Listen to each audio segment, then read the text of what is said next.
వస్తలేవు, నీళ్లు మామూలుగా వస్తున్నాయి. ఈ 15 రోజుల నుంచి అయితే అసలు వస్తలేవు వాటర్. కాబట్టి నిన్న నాకు ఇన్ఫర్మేషన్ ఇవ్వగానే వాళ్ళకి నల్లొచ్చే టైంలో మేము వెళ్ళినాము. వాటర్ మేనేజర్ మహేందర్ రెడ్డి గారిని కూడా వచ్చిండ్రు, వాళ్ళు కూడా చూసిర్రు. కాబట్టి ఏంటంటే మెట్టిగూడ డివిజన్ ఇప్పుడు ఇంతకు ముందుకు పద్మరావు నగర్ ఉండే, ఇప్పుడు మెట్టిగూడ డివిజన్ అయింది అని అన్నారు. మెట్టిగూడ డివిజన్ ఉంటే ఏ డివిజన్ ఉన్నా కానీ నీళ్ళు అయితే రావాలి కదా. ప్రతి ఒక్కరికి నీళ్ళ సమస్య అనేది ఉంది. ఎండాకాలంలో ఎప్పుడు లేని ఈ 10 ఏళ్ల ఎండాకాలంలో లేని నీళ్ళ సమస్య ఇప్పుడు ఎందుకు వచ్చింది? కాబట్టి మేము దీనికి చాలా ఖండిస్తున్నాము. ఏంటంటే ఇప్పుడు ఈ వచ్చే ఎండాకాలంలో వరకు కూడా నీళ్లు ఉంటాయా ఉండయా తెలియదు, కానీ ఇంకొక 18 నెలల ఇంకా ఏముందో కూడా అర్థం కాదు. ఏమంటున్నామంటే మేము ఈ నీళ్ళ సమస్య అనేది ఎట్లా కోలుకుంటది? వీళ్ళు ఎన్ని నెలల నుంచి నీళ్ళ బాధ పడ్డారో మరి ఆ 10 ఏళ్ల గతంలో 10 ఏళ్ల కింద వాళ్ళకి లేని బాధ ఇప్పుడు 2 నెలల నుంచి ఇప్పుడు ఎందుకు వచ్చిందో వాళ్ళని అడిగి తెలుసుకోండి మీరు. ఎందుకంటే బస్సు నివాసులు ఉన్నారు, బస్సు మా మెట్టిగూడ డివిజన్ కాబట్టి వాళ్ళకి ఎప్పుడు అందుబాటులో ఉండే కాబట్టి వాళ్ళు మాకు ఫోన్ చేయగానే ఒక మహిళ ప్రతి ఒక్క మహిళలకు ఏం చేసిండంటే ఇంటింటికి నల్ల, ఒక ఆడపిల్ల అనేది బాధపడకుండా ఇంటింటికి నల్ల అనేది చేసిండు. కాబట్టి ఇప్పుడు మళ్ళా ఆ బాధలు అనేది ఆడవాళ్ళకు వచ్చింది. మహిళలని కోటేశ్వరంలోని చేస్తా అన్న రేవంత్ రెడ్డికి మహిళలని ఇంకా గోస పెట్టుకుంటున్నాడే గానీ ఇంకేం చేస్తలేను. మహిళలకు 2500 ఇస్తున్నాడు, అత్తకి ఇస్తున్నాడు, కోడలికి ఇస్తున్నాడు.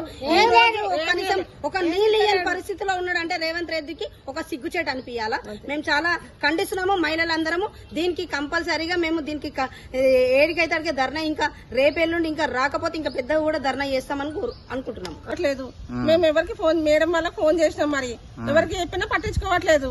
మరి మేడం ఫోన్ చేస్తే మేడం వాళ్ళు వచ్చి చూసిరు. అందుకే మేము ఇక్కడికి వచ్చినాం. మరి నీళ్ళు రావాలి, నీళ్ళు వస్తట్టు మాకు నీళ్ళు కావాలి, నీళ్ళు వస్తలేవు అసలు. మరి నీళ్ళు వస్తట్టు చేయండి, మాకు కావాలి. అంత ముందు కూడా బాధపడ్డాము.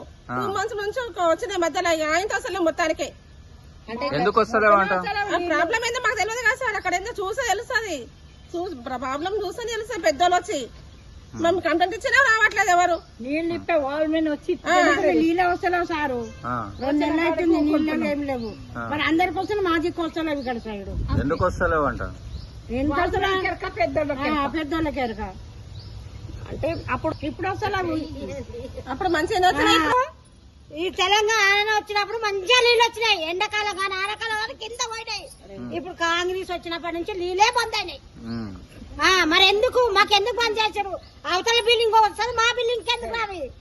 3 బిల్డింగ్లలో ఇల్లు పట్టుకొని పోతున్నాం. బుచ్చగండ్ల లెక్క అంటే బోరింగ్ నీళ్ళు అడుగు. ఇప్పుడు నీళ్ళు కావాలి. మాకు ఏం లేకుండా అన్నం పెట్టకుండా సరే కానీ నీళ్ళు ఉండాలి సార్. తెలుగులో చెప్తా. 2 నెలల నుంచి వస్తలేవు. వచ్చినాక వాడి కేసు వాళ్ళు అనుకొని ఎవరి దగ్గర పోతలేము. ఉండమ్మా వస్తలేవు కాబట్టి ఎవరి దగ్గర పోదాం అనుకుంటే మారడపల్లి పోయినాం. సో పోయి కూడా పోయినాం. అయితే ఎవరు ఇక్కడ కాదు నారాయణ కూడా పోండి అన్నారు.